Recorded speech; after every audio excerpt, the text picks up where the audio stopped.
There was very little awareness at that point about what Alzheimer's is, what kind of care needs to be taken, what the family needs to know. All of this information was not really easily accessible. Their life is not entirely about their diagnosis, but you learn to adapt and to help them, support them live their fullest with that diagnosis. Yeah. For the caregiver is to understand what is the condition. Two is to deal with their own emotions. Having to see your parent go through something or your grandparent go through something, not being able to understand what it is that they're going through, wanting to help them in the best possible way. These are things that caregivers themselves are struggling with. Welcome to the Ivory Podcast. My guest today is Tanvi Mallya. Tanvi is a distinguished and experienced neuropsychologist who's been working in the space of dementia care for more than a decade. She's also the founder of Tanvi Mallya Elder Care Services, which offers a range of services that include things like cognitive stimulation therapy, family counseling, and at-home care. Tanvi, it's a pleasure to have you on the Ivory Podcast. Thank you for being with us. Thank you. Tanvi, we'll begin with understanding your interest in the field of neuropsychology. How did it begin? When did you know that this was the career path that you're going to go for? Tell us a little bit about that.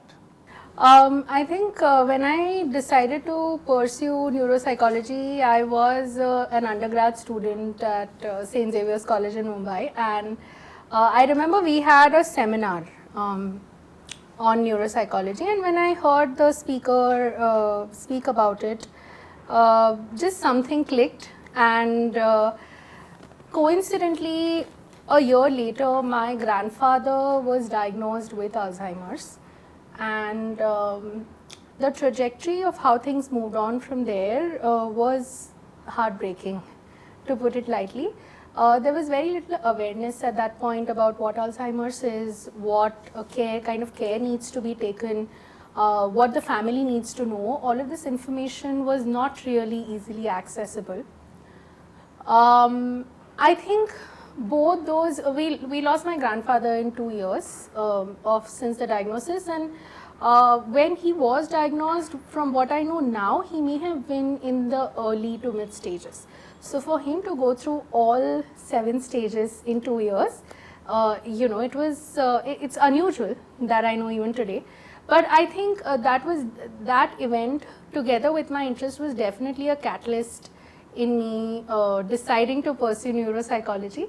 And I think, as luck would have it, all the projects that I picked on since, the work that I did, it was along the lines of working with older adults and that demographic. Well, thank you for sharing that personal story. I'm sure if he's watching this, he's very proud of you today. Tanvi, you've been in the space for more than a decade now. Since the time when you started to now, what has been your experience about patients' and customers' attitude to, let's say, things like cognitive health and memory care? What has changed, and what is it that you actually find encouraging about that change? I think ever since, like I was telling you just before we started shooting, there is a shift in the way that people also look at these disorders now. Of course, I think it's more an urban phenomenon, in terms of the shift. But any kind of dementia, not just Alzheimer's, doesn't only restrict itself to the urban cities, right? 100%. It happens everywhere. The shift that we see, however, is mostly in the urban cities. It has been a positive shift. 10 years ago, we had a lot of people who would approach us, who would come to us, would be families, mostly for their parents. Usually when they approached us, the individual was already in their later stages or mid to late stages. Today, we have a lot of elderly who approach us themselves. We have a lot of older adults in their 50s and 60s who approach us because they fear that maybe there's a family history, or maybe they have read that they have some risk factors and they want to mitigate that risk. They want to minimize that risk. So I see that as a reflection of the lowering stigma. Perhaps I think the pandemic and the multiple Instagram lives that happened across has contributed to this, because I think conversations about mental health in general became so normalized, and I think it definitely had an impact. Of course, that being said, the older adult demographic is one of the toughest to work with, because the amount of stigma there, the amount of shame that is associated with anything that is mental, that is cognitive, that is emotional, is extremely high. So to get them to talk about it, to get them to see that they could seek support, it's extremely difficult. And I think that is a challenge that I'm hoping will ease itself just as more generations age. But that doesn't mean that the generation that is aging today shouldn't receive the help and support that they can. So that's been an interesting journey. But overall, I think it's been a positive shift in terms of the kind of support that is available. Like I was discussing about my grandfather. The only thing that happened when we received a diagnosis is that the neurologist prescribed some medicines, and we were told that don't let him out of your sight, don't let him near a gas, don't let him go out unaccompanied, and things like that. But for a human being to survive and have a quality life, you need more than that, right? Yeah. Families need to know what to do, not just what to not do. And I think a lot of the work that we have done over the past 10 years has actually been empowering families with information, with training as to how they can communicate, how to structure the individual's day, what are things that can be done.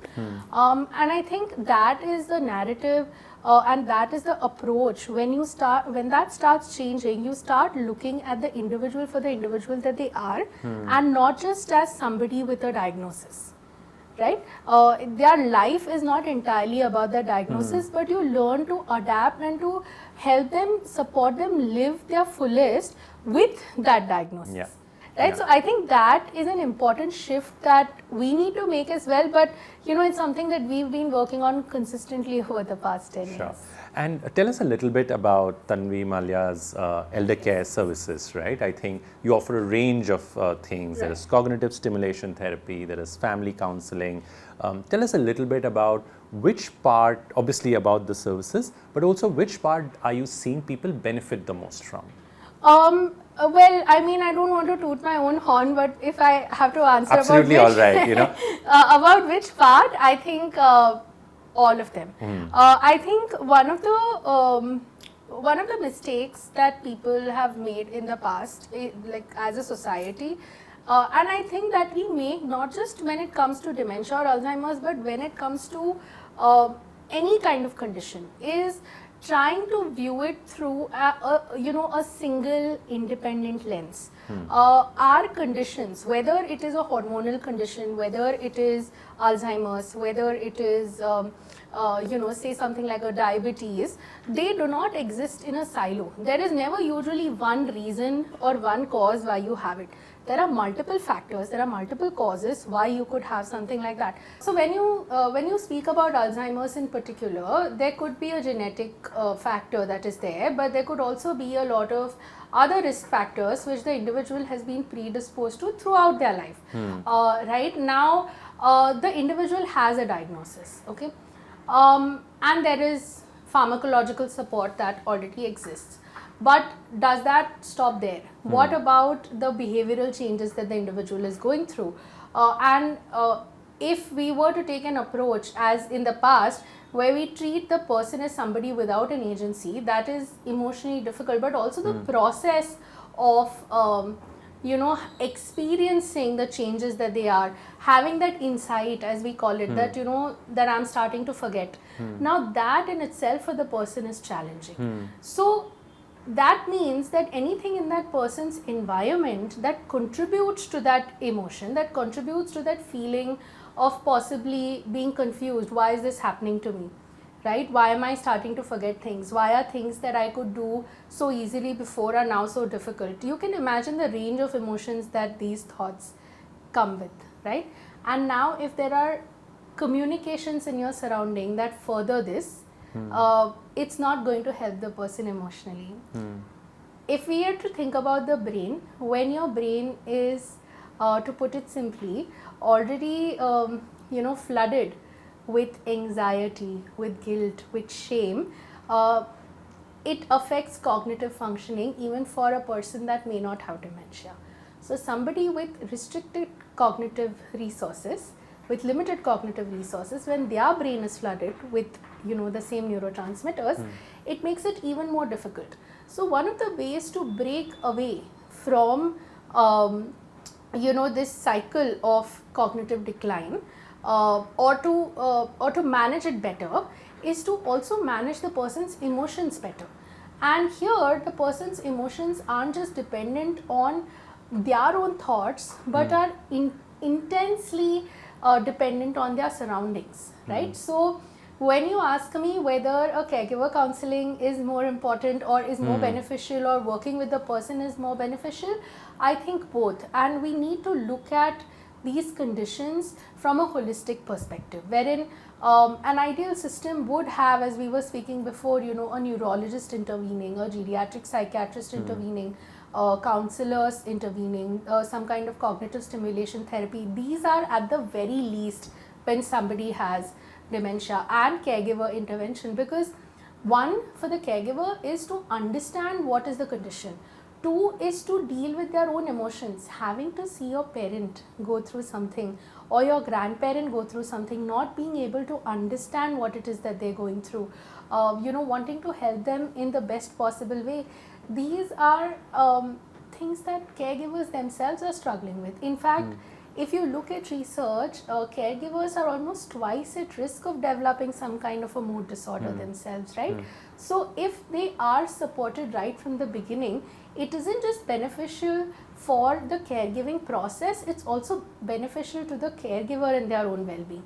And I think, the caregiver well-being and the well-being of the individual, they go hand in hand. So it's important to do both. In addition to working with, as a practice, we started working with older adults who had some kind of dementia or some kind of neurodegeneration, and their caregivers.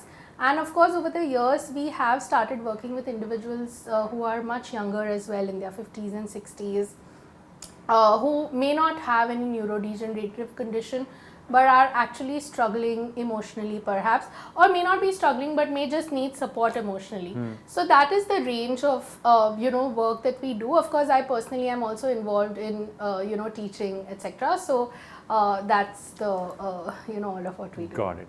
And you spoke about the early onset stage. Now let's say somebody, and the behavioral changes that happens when somebody is not at the peak of his confidence, because he's sensing that something is going awry, right?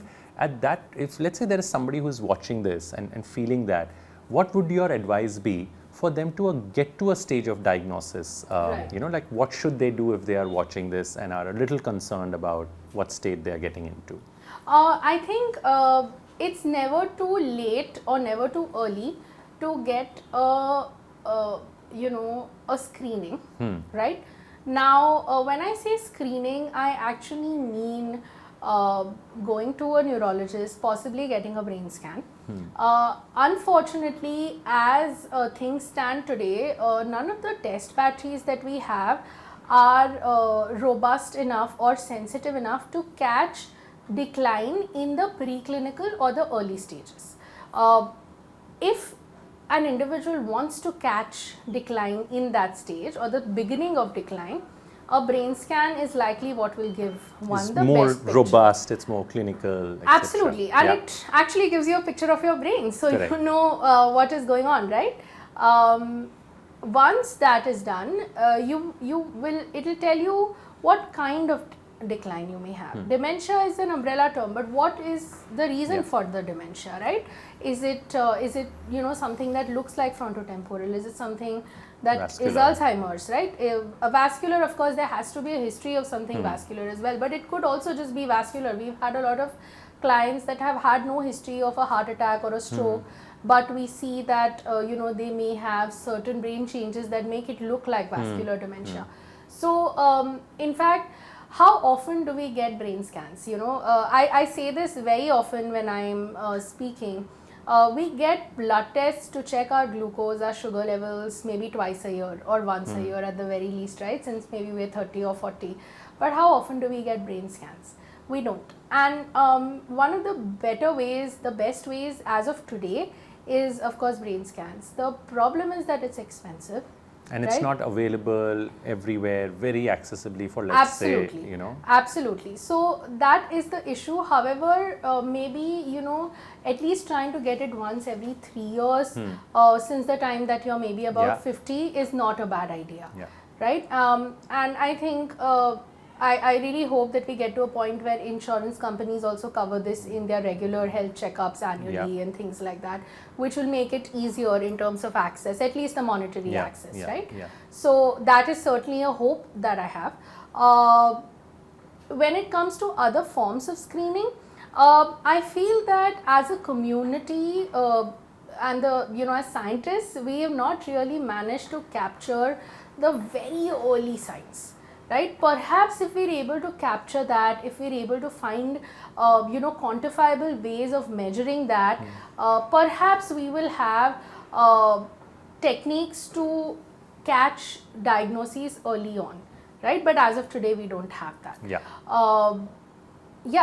In terms of what are the earliest signs that we see, usually we do see an insight that is present where the individual may, so we have to take into account that human beings are very intelligent, right? So when you have one cognitive faculty that may be flailing, we see that there is an overcompensation from the other cognitive faculties, at least early on. Now what that means for an observer is that they may not be able to tell that the person is struggling, right? We're also excellent liars. So, and there is a lot of shame and stigma that is attached to accepting that perhaps there is something that is fading away, right? So, if I am a 60-year-old who has been told all my life that, who has been taught all her life that when you start forgetting, or if it's something to do with the brain, or if you're not thinking straight, and there's a lot of shame and stigma that is attached to experiencing that, I probably will not want to discuss this with anybody, right? There will also be paranoia that perhaps I don't want to discuss this with anybody because what if they try to take advantage of me, right? There's a lot of that fear building up. So in taking that into account, for a very long time, I may not want to tell anybody that I am experiencing difficulty doing the simplest of tasks, right? It's taking me more time, it's taking me more effort. And perhaps that is what we see, an observer might see as anxiety or frustration, but they might not know why, right?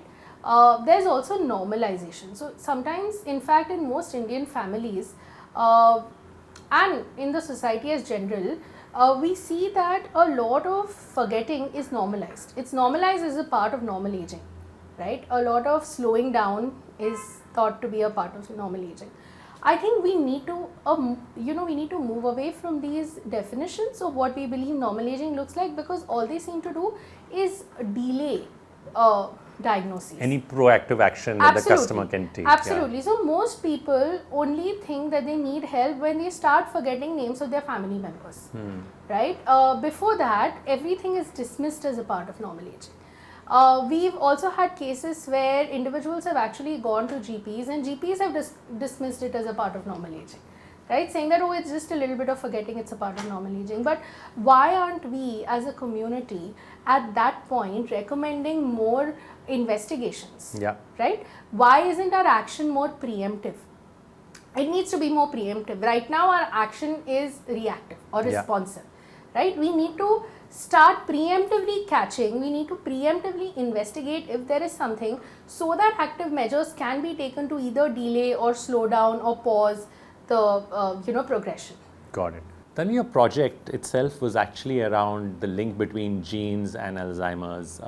Would love to know a little bit more about the connection, because some of Ivory's customers who come to us are extremely worried that if they have family history, they would be at much higher risk. So tell us a little bit about the science behind it and about your work personally that you found or your learnings and experience. Sure. So I'll start with discussing my project. There is a gene called APOE with and a specific allele called allele4. So historically, APOE has been linked to Alzheimer's genetically. The presence of APOE allele4 has been linked to Alzheimer's. Now, historically, it was believed that people who had this gene were likely to develop Alzheimer's that would develop later on in life. Now, my project, which was with the Avon longitudinal studies of parents and children back in 2011 in the UK, actually looked at establishing a link between APOE allele4 and early onset, cognitive decline. So we were actually ALSPAC is an organization that has a database of people and all their medical conditions. So individuals that had the gene and had a history, family history, were shortlisted, and we were trying to find if people as early as 40 and 50 start maybe showing some signs compared to their cohorts and their peers. So that is what we were looking at. Now, coming to the science behind it, I think that a lot of people that have a genetic basis, it doesn't mean that you will necessarily develop Alzheimer's, right, or any other kind of dementia. However, does it mean that you will not develop? No, it means that you do have a predisposition for it, but there are several other lifestyle factors that you may have through your life, which if you take care of, you might not develop. But if you don't take care of those factors and you don't reduce your risk via those factors, then chances of you developing any kind of dementia is higher. So that's how I would like to put it. In fact, there are a couple of universities in Australia that do a free open online course where you can learn about these risk factors. So any of the family members, anybody watching this who would like to directly learn about it from one of the most credible sources, they can take up this online course. The University of Tasmania actually has this online course that they can take up. Wow, thanks for the tip, and also very encouraging to hear that you have it within your control, right, in spite of the genes, to actually be able to at least delay or prevent the onset of Absolutely. Alzheimer's. It's not entirely in one's control, as nothing in life is, right, but it certainly means that you are giving yourself, your brain, a fighting chance by working on those risk factors. We spoke a lot about people in their 50s and 60s. I would like to kind of come to, let's say, people of our generation, right? Today, I think we are always like overworking our brain. There's always multitasking happening. I think in some capacity, I don't know how you are, but at least like me and my team are often guilty of doing 2-3 things at at one time. Right. From a productivity lens, like this overexertion of wanting to do 3 things or 4 things at one go, is that affecting our brain in any way? Is there any research that links to it? And this is typically I'm asking this for, let's say, the workforce, the active workforce, people in their 30s and 40s. I think for people in their 30s and 40s, very interestingly, we were actually going to shoot a bunch of content for people in their 30s and 40s. We think about a lot of, we are very health conscious as compared to, say, our parents. We've started thinking about our sugar intake in our late 20s, if not 30s, right? We've started cutting down sugar, we've started cutting down gluten, we make sure that we work out. Most of us do anyway. How often are we thinking about our brains, really? How often are we thinking about our brain health? Our brains need more than just activity. Right? And I think one of the things that our generation is doing wrong is it's working our brain too much, like you said it, right? And it isn't just about the multiple screens, and it isn't just about the multitasking, but it's also about how much rest are we giving our brains. One of the things that our generation is doing absolutely wrong is our sleep cycle, right? Most of us work into late hours, we don't get adequate sleep. I think somebody who wants to ensure better brain health as we age, we need to ensure that we're sleeping on time and we're sleeping adequately. There was a recent study that was published, I'll have to get you the details later, but that spoke about how women need at least 9 hours of uninterrupted sleep. And most of us can barely get 5 or 6. right? With Yep. the revenge procrastination that is there, because we work throughout the day, so now we want to, you know, own the night and make it like do something that's in our control, or really leading extremely hyper disciplined lives where, you know, once in a while we feel the need to break out and stay up the night. Even men, for that matter, require a minimum of 8 hours of sleep a day. Now, consistently, when you're doing this to your brain over 10 years, 20 years, 30 years, 40 years, as you age, it is going to have an impact. Similarly, ensuring that we stay on top of our medical labs, right? Our lab work, our blood work is perfect. If there are things that are out of the ordinary, then we see the appropriate specialist, we get the treatment, because all of this, whether it is cholesterol, whether it is sugar, whether it is you know, some kind of a vitamin deficiency, all of this over a chronic period of time affects our brain health and our mental health as well in the long run. Looking after our mental health is very important as well. Whether you know, psychopharmacological support is needed, therapy is needed, all of them are needed. We can't just try to do it, oh, let me just do mindfulness and meditation. It's great to do that, but that's not it's not a substitute for therapy and for medication, right? So whatever is needed, because it's not just about the now, it's about what you're exposing your brain to over the next 20, 30, 40 years and what impact that is going to have. Also nutrition, right? Ensuring that you're eating on time, you're getting the nutrients that you need, working out, you know, physical activity, mindfulness, all of this is important. So the more we try to do all of this and we ensure that we incorporate this in our lives, automatically the multitasking, the mindless multitasking we're doing when it comes to everything else goes down. I think we try to live in a way where we are trying to squeeze everything in together, and we think that, okay, you know, maybe from my 40s or 50s, let me try getting, you know, healthier, and let me try then slowing down. But actually I think we need to take more of an approach where we're already being very mindful about all of this, and then of course, you know, meeting our goals and our ambitions, because that is also extremely important.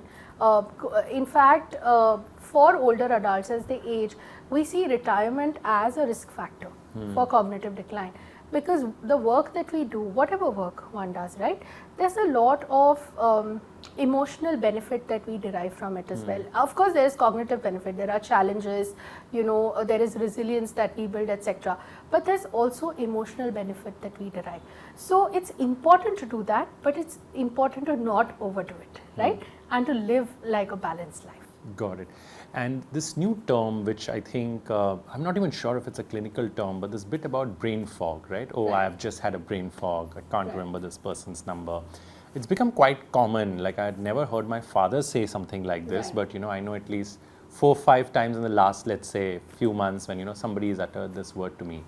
Is it a clinical term? Is it just a, you know, like conversational term? What does it mean? Is it something that can be demystified, or does somebody even need anything to do about it? Well, I think most clinicians understand what the person is saying when they refer to brain fog, but of course individuals can vary with the way they use the term.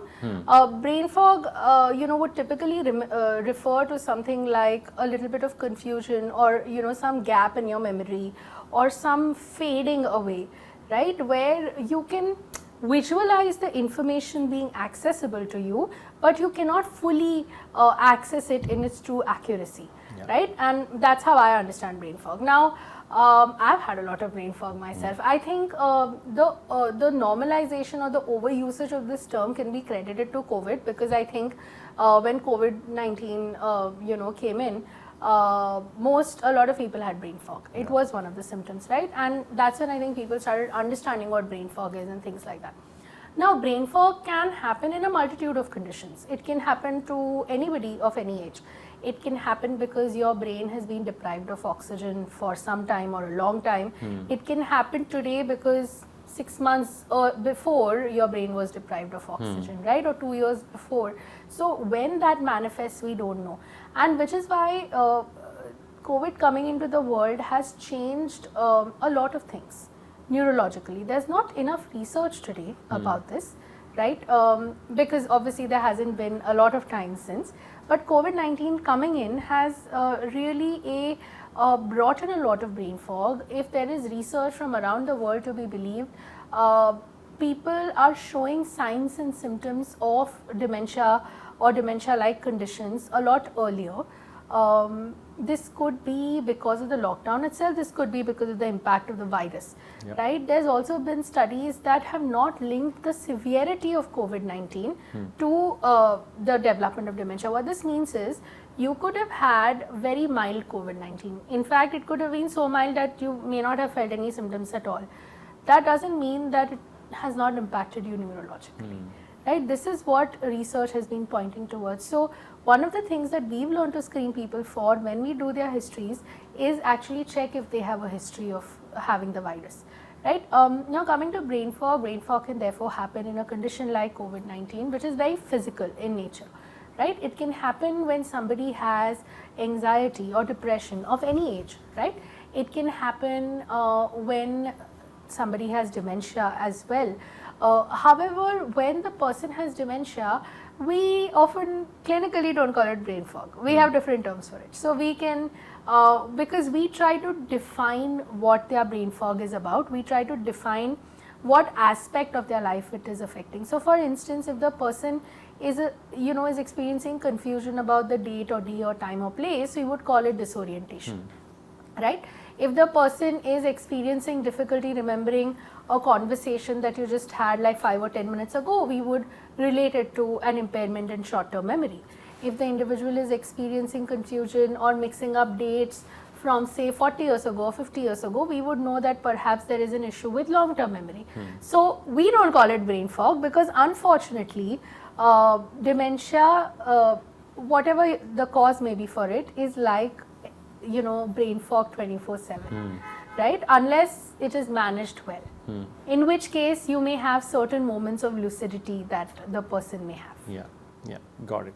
And staying on the subject of dementia and cognitive impairment, can you explain to our viewers, this cognitive impairment is a new term, right? Very few people get it. How do you explain it, in your words, with people you work with? And since brain scans are not very easily accessible or even affordable, how can somebody who is watching this take better care of themselves from a prevention point of view? Okay, so how do I explain cognitive impairment? I think cognitive impairment can happen at in multiple ways. Specifically speaking about dementia, initially it may not really feel like an impairment. It may feel like for the individual, it may feel like there is more cognitive effort that is needed to do any task or activity, right? My issue personally with the use of the word impairment is that we set a benchmark and we say that, okay, if you cannot remember X, Y, Z is where you have a problem. Now what this does is, this delays detection again.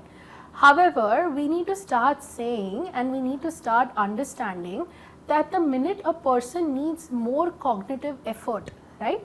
It could be a newspaper that you were reading, right? Or it could be a stroll that you were going to take every evening. But now, or it could be perhaps, an outing that you were supposed to go to. But now if you're taking a longer time to choose your dress and you are starting to think, it's starting to overwhelm you and eventually it boils down into anxiety and then you don't want to go out. Or, whatever task it is at hand that you were doing, perhaps you were doing taxes, which you were great at, but right now everything just seems, very difficult to do. Or maybe, you always went out for a grocery run and bought 10 things at once, and now you see that you bring one thing, you forget another thing, then you go back on, and these are all early signs that we cannot ignore. The issue is that we've linked these all to normal parts of aging, right? But they are not. At the very least, when we see these signs, we need to ensure that an investigation is done. Okay. Now, what kind of investigation? Yes, there are neuropsychological test batteries and there are other kinds of assessments that are available. However, they are not, unfortunately, as of today, complete in themselves, and which is why having a brain scan is recommended. together with them, because the brain scan will tell you what the nature of decline looks like. The tests will tell you what are the different areas, what are the different cognitive faculties that show some impairment. Now, as I was, discussing earlier, human beings are very intelligent. So, there is an overcompensation that may happen from one faculty if another faculty is fading away. And this may mean that even on the test, we see that the individual is actually doing well, right? Now, that doesn't mean that they don't have dementia, which is why it's important to investigate this in multiple directions. It's important to not just get brain scans, but also get the neuropsychological test batteries, also speak to the family, because sometimes what we've observed is they may do splendidly on their tests, right? But when we speak to the family, we see that there are a lot of lapses, right? When we observe the individual, we see that there are a lot of lapses. And does that then mean that the individual need not be supported? So what is eventually the thing that confirms all of this? It's the brain scan, right? Because the test can get it wrong sometimes, we can get it wrong sometimes, but the brain scan will not get it wrong.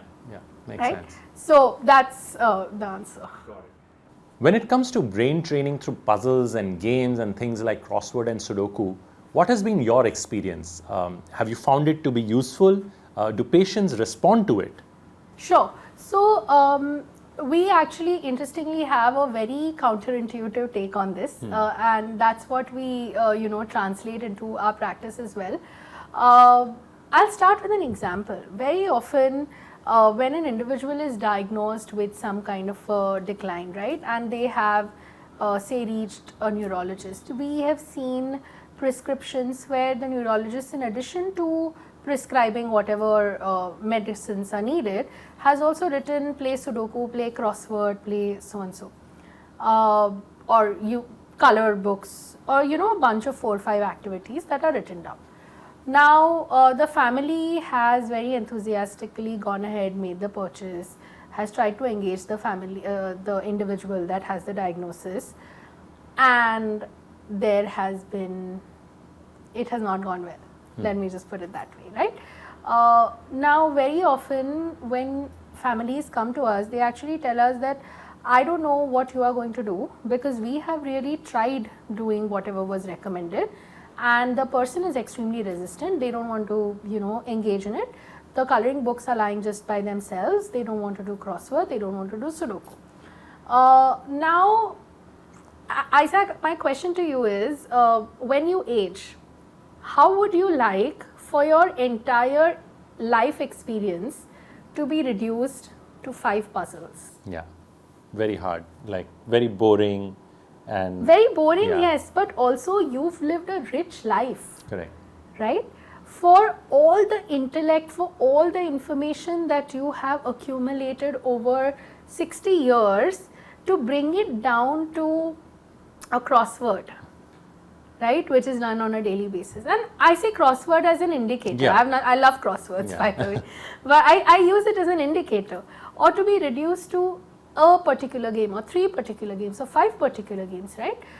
Emotionally, it can be very infantilizing for the individual. Now understand that these are individuals that are already experiencing a loss of agency, right? They're already experiencing shame. They already have that insight that I can't do things as easily as I once could, and now somebody is bringing in something that is more infantilizing. Yeah, and just to explain agency to our viewers, you mean a sense of independence? A sense of independence, a sense of wanting to make decisions, right? That's what we mean by agency. So when you then bring in something that is infantilizing, it's obviously not going to draw the most enthusiastic response, right? Now, speaking from from my expertise and experience, we have actually found that when you engage individuals in puzzles and games, it is actually more detrimental than helpful for people that already have a neurodegenerative condition, right? So, one reason I already explained to you. What it does is, the other reason is very often to decide on the difficulty level of the game or of the puzzle. They are predefined either digitally or by whatever physical puzzle that you have. Now the person may actually not have the cognitive faculties that are needed to solve it at that level, which means this becomes a frustrating experience. Yeah. Right? This becomes a reminder of yet another thing that they can't do. Right? In doing so, very often we see that their confidence is what is lost, and then we see a withdrawal from activities which they can do. What we have therefore realized is we actually build activities for the individual basis their life, Got it. basis their history, and then we kind of engage them in doing that, because the cognitive reserve for these activities is also greater. Right? The individual's level of familiarity with them is greater. If they get something wrong, only they would know, nobody else would know. So the shame is lesser. Right? So their enthusiasm to engage in these activities is greater. What this means is when we do these activities over with the individual, they are probably doing it because they enjoy it. Right? It doesn't feel like it's a chore or it's a task. Exactly. So, therefore, to sum it up, when you speak about cognitive stimulation, the way that it is done in, so when CST was first developed, it was developed as a short-term therapy that lasted over a few weeks where people did certain activities. However, dementia is not a short-term condition. Right? It is a degenerative condition and it evolves and changes, which means that the activities that you're doing will also need to evolve and change. They not just need to match your cognitive faculties at the time, but they will be more beneficial if they are deriving from your own personal history. Right? So that when an activity offers, it is definitely beneficial. Got it. Right? Yeah. So more tailored interventions. Absolutely. And I think the gist of what you were getting at is that it should not become another task that they get frustrated with. I think that, absolutely. That the understanding level of is extremely difficulty important. needs to be extremely customized as well. Right? Got it. Talk a little bit about the caregiver spectrum of things, because even while let's say somebody who is impaired or has dementia is going through that condition, I think the caregiver is almost like very tightly coupled with that journey. What are some things that you've seen that help caregivers deal with their own let's say mental health or help them behaviorally? If anybody who's watching this, what would you suggest from your experience? I think caregiving is a full-time job. One of the toughest things is to balance their own lives as well as their caregiving duties, right? And I think very early on, when the caregiver is empowered with a sense of direction, is empowered with a sense of what to expect, what the condition looks like, how the person may degenerate, right? What are things that they may need to be prepared of for the future, whether it is financially, whether it is logistically, whether it is emotionally, right? Having the kind of support that allows space for caregiver guilt and shame, of which there is a lot, right? There's an anxiety, especially if you're caring for a parent. You may be really anxious about what the future holds. So allowing yourself to access, first of all, the support where you can receive all this information, which you can do via therapists that work with caregivers, which you can do via caregiver support groups, you could do it via a combination of all of these. I think that's very important. I know a lot of caregivers who try to do it without this, and not that it's not possible to do it, but it's just more difficult to do it. Right? When you go to a therapist, you go to a support group, there are already people that have seen others in the caregiving situation, right? And they may know certain tips or tricks or strategies which may make your life and work easier, which may allow you a safe space to express yourself without any judgment. So I think finding that network of support is essential. A lot of caregivers also try to do everything themselves. Especially in India, there's a lot of shame, there's a lot of guilt that is attached to when you as a caregiver want to outsource something, right? So you could have wanted to have a cook, you could have maybe had an attendant, and you could have perhaps people in your family or your society saying that, oh look, she doesn't want to or he doesn't want to care for the parent themselves, and they leave this person with a third person and they go off. And I think recognizing that, which is why a lot of caregivers actually shy away from having attendance early on. But the minute you have attendance early on, it allows you the space to actually build a balance for your own life and caregiving, and it allows you to spend time with the care recipient the way that you would like to spend time.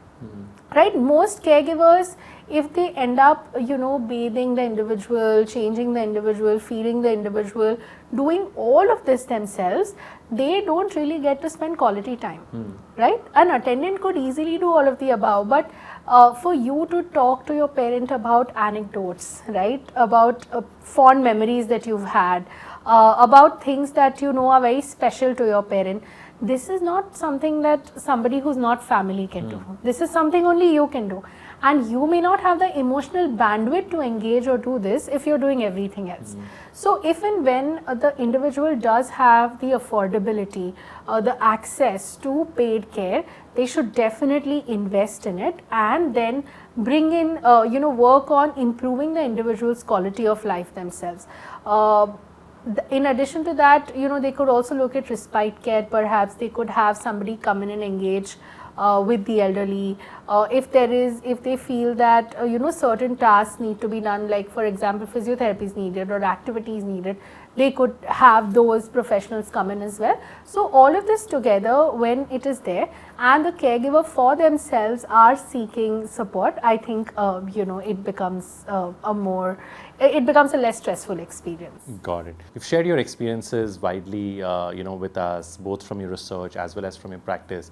We'd like to end this episode on a note of hope. So, Tanvi, over the years that you have worked with hundreds and hundreds of patients, would love to know what has been the most rewarding and perhaps fulfilling part of your profession.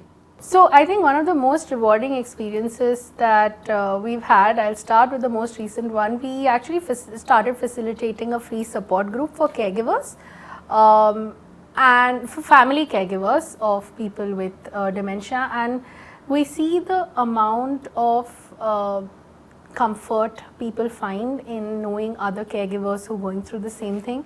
We see that a lot of the facilitation that is done in the way that individuals take away, and we actually hear them tell us that they didn't know a lot of other people were going through this. They didn't know how to navigate it, and it was so simple. I think that also traces back to most of the work that we've done. We actually see that over the course of the months we start intervening with our interventions, with our recommendations, families that once came to us with an older adult who had a diagnosis, or perhaps it was suspected that there is some degeneration, was extremely anxious, was extremely aggressive perhaps, or very repetitive, and we see that over the course of our intervention, which is never just one point which we discussed, right? It's holistic.